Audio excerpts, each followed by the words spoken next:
कर्म क्या है? गौतम बुद्ध की दुखी रहने वालों के लिए आई कर्म की कहानी। गौतम बुद्ध और उनका शिष्य गौतम बुद्ध की कहानी। गौतम बुद्ध की कर्म पाठ। चंदन की लकड़ी। महात्मा गौतम बुद्ध। विचार ही कर्म। आप कर्म करते हैं, फिर भी आप दुखी क्यों हैं? क्या आपका कर्म कर्म है या फिर दुष्कर्म है? सही कर्म का ही सही फल मिलता है, लेकिन सही कर्म करे कैसे? सही कर्म होता क्या है? दोस्तों, आज मैं आपको एक कहानी सुनाने जा रहा हूं। इस कहानी के माध्यम से आज आप ये समझ जाएंगे कि कर्म क्या होता है, क्योंकि हर एक इंसान का कर्म ही उसके सुख और दुख का भागी होता है। सही कर्म उसके सुख का भागी होता है और गलत कर्म उसके दुख का भागी होता है। शिष्य का प्रश्न, कर्म क्या है? गौतम बुद्ध ने सुनाया कर्म की कहानी। राजा और दुकानदार की चंदन की लकड़ी। विचार ही हमारे कर्म होते हैं। गौतम बुद्ध ने कर्म का पाठ पढ़ाया। कर्म क्या है कहानी से हमें आज क्या ज्ञान मिला? शिष्य का प्रश्न, कर्म क्या है? एक बार की बात है, महात्मा गौतम बुद्ध जी के एक शिष्य ने ये प्रश्न किया कि हे भगवान, कर्म क्या है? महात्मा गौतम बुद्ध जी मुस्कुराए और उन्होंने जवाब दिया, वत्स, मैं तुमको एक कहानी सुनाने जा रहा हूं।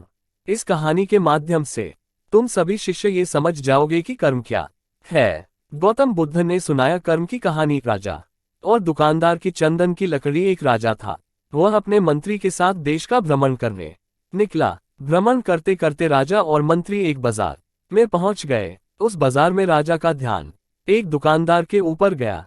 उस दुकानदार को देखते ही राजा के मन में न जाने क्यों यह विचार आया कि मैं इस दुकानदार को कल फांसी की सजा दे दूं। यह बात राजा ने अपनी मंत्री को बताया। मंत्री कुछ बोले उससे पहले राजा उस दुकानदार के दुकान के सामने से आगे निकल चुके थे और दूसरी बातें करने लगे। मंत्री बहुत ही चिंतित हो गया। ये बात समझ नहीं पा रहा था कि दुकानदार की गलती क्या है। दुकानदार से बिना कुछ बात किए, बिना कुछ सोचे समझे महाराज ऐसा फैसला लेने के बारे में क्यों सोच रहे हैं? राजा और मंत्री भ्रमण करने के बाद राजदरबार वापस चले गए।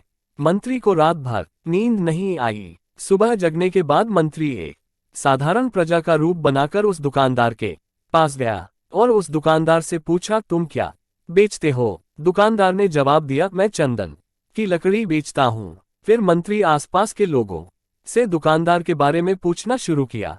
सब ने जवाब दिया कि दुकानदार किसी से बोलता नहीं है, हमेशा दुखी रहता है।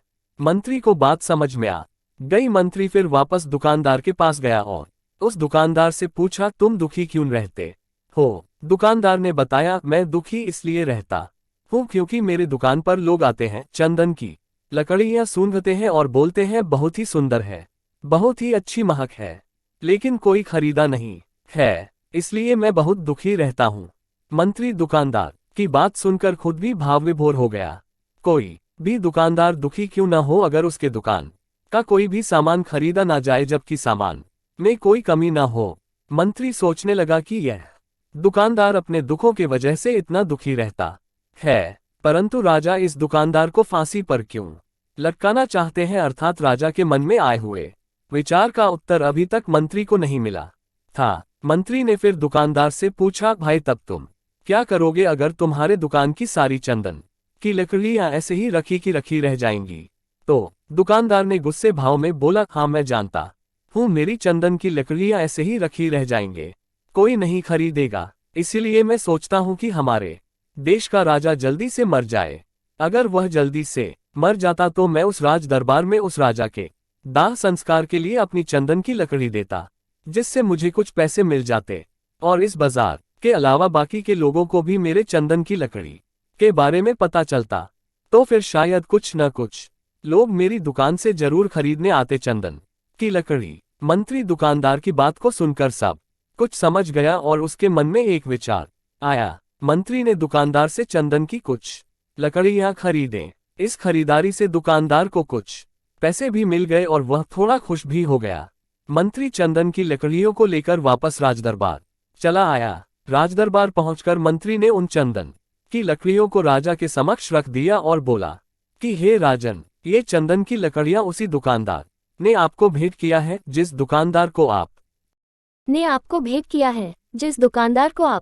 फांसी देने के लिए सोच रहे थे। राजा उन चंदन को सूंघे तथा सूंघने के बाद बड़े ही प्रसन्न हुए।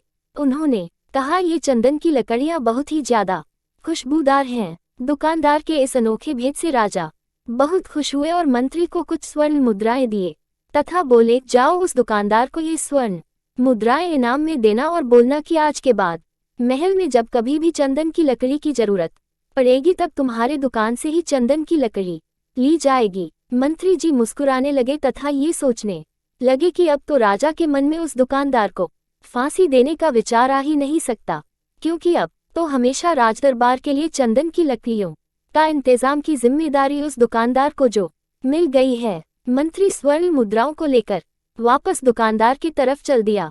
इधर राजा इस विचार में पड़ गए कि वो दुकानदार तो बड़ा ही अच्छा इंसान है। जिस वक्त मैं उसके बारे में यह सोच रहा था कि मैं इसको कल फांसी दे दूंगा, तब शायद उसके मन में उस समय यह विचार चल रहा था कि राजन पहली बार मेरे दुकान के सामने आए हैं, क्यों न मैं उनको अपनी सुंदर और खुशबूदार लकड़ियों को भेंट करूं। और आज उसने मुझे भेंट भी किया। बेवजह ही मैं उसको फांसी देने के बारे में सोच रहा था। इधर मंत्री दुकानदार के पास पहुंच गया। मंत्री ने राजा के द्वारा दी गई स्वर्ण मुद्राओं को दुकानदार को देते हुए कहा कि जिन चंदन की लकड़ी को कल मैं खरीद कर लेकर गया था, उन चंदन की लकड़ियों को राजा ने बहुत पसंद किया और इनाम के तौर पर तुमको ये कुछ स्वर्ण मुद्राएं दिए हैं। दुकानदार बहुत ही खुश होने लगा। साथ ही साथ मंत्री ने उस दुकानदार को ये भी बताया कि अब आज के बाद राज दरबार में जब कभी भी चंदन की लकड़ियों की जरूरत पड़ेगी तो सारी चंदन की लकड़ियां तुम्हारी दुकान से ली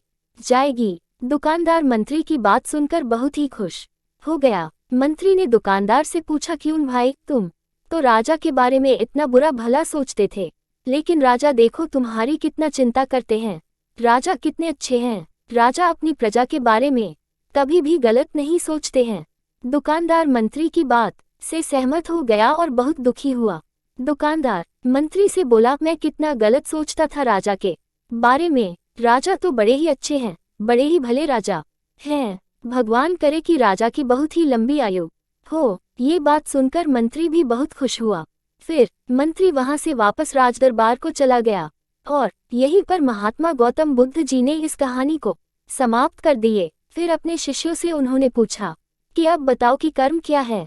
विचार ही हमारे कर्म होते हैं। गौतम बुद्ध ने कर्म का पाठ पढ़ाया। किसी शिष्य ने कहा कर्म बोले हुए शब्द है, किसी शिष्य ने कहा कर्म वाणी है, तो किसी ने कहा कर्म सोच है, तो किसी ने कहा कर्म भावना है, वगैरह वगैरह। अपने सारे शिष्यों का जवाब सुनने के बाद महात्मा गौतम बुद्ध जी ने बताया कि कर्म हर एक इंसान की खुद के विचार होते हैं।